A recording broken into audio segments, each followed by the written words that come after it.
Belakangan ini lagi heboh banget kan? Isu kalau Gojek katanya bakal diakuisisi sama Grab. Kabarnya sih kesepakatan ini bisa rampung di kuartal kedua tahun 2025. Nah, kalau ini beneran kejadian, ini bukan sekedar urusan bisnis biasa loh. Ini menyangkut masa depan ekonomi digital Indonesia dan yang paling penting, nasib jutaan orang. Oke, pihak Go tuh emang udah ngebantah, tapi ya rumornya malah makin kencang aja. Makanya penting banget buat kita semua, buat coba pahamin kira-kira apa sih dampaknya nanti.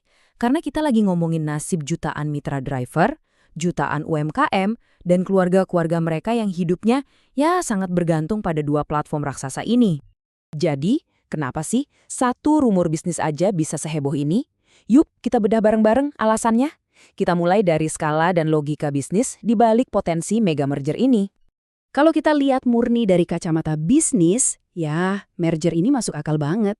Tujuannya apa? Ya buat nyetop persaingan bakar-bakar duit yang selama ini gila-gilaan itu.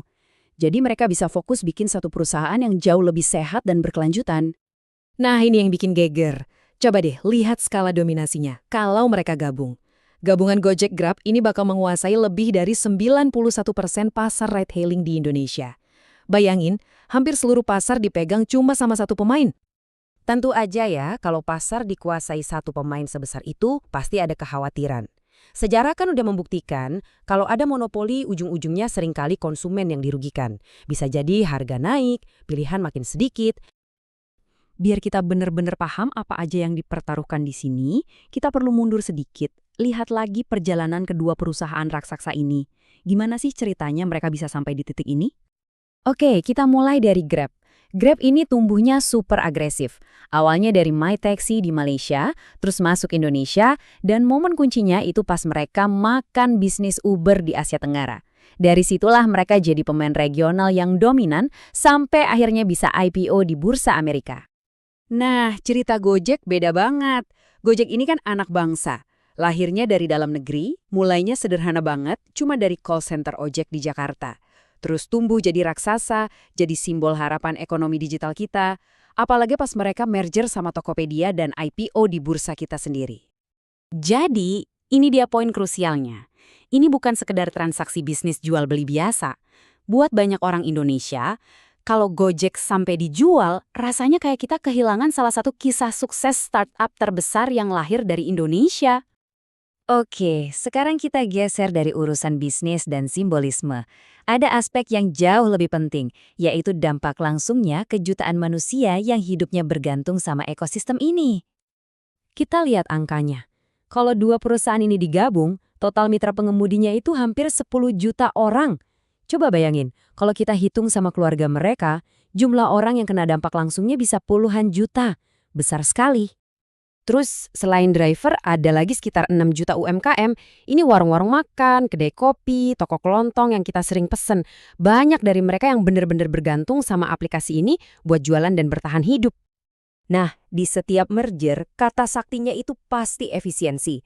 Tapi, apa sih arti sebenarnya kata efisiensi ini buat orang-orang di lapangan? Efisiensi ini bisa berarti banyak hal. Buat para driver, bisa jadi ada perubahan skema bonus atau pendapatan. Buat karyawan kantor, bisa jadi ada PHK karena perannya tumpang tindih.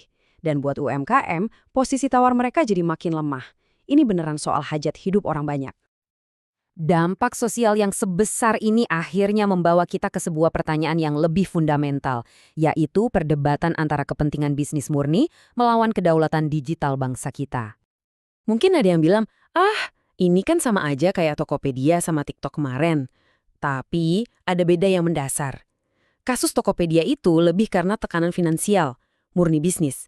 Tapi isu Gojek Grab ini menyentuh pertanyaan, siapa yang bakal pegang kendali infrastruktur digital inti negara kita? Sistem transportasi dan pembayaran kita? Pertaruhannya gede banget. Kita ngomongin ekonomi digital yang nilainya diproyeksiin bisa lebih dari 130 miliar dolar Amerika. Ini bukan angka yang main-main.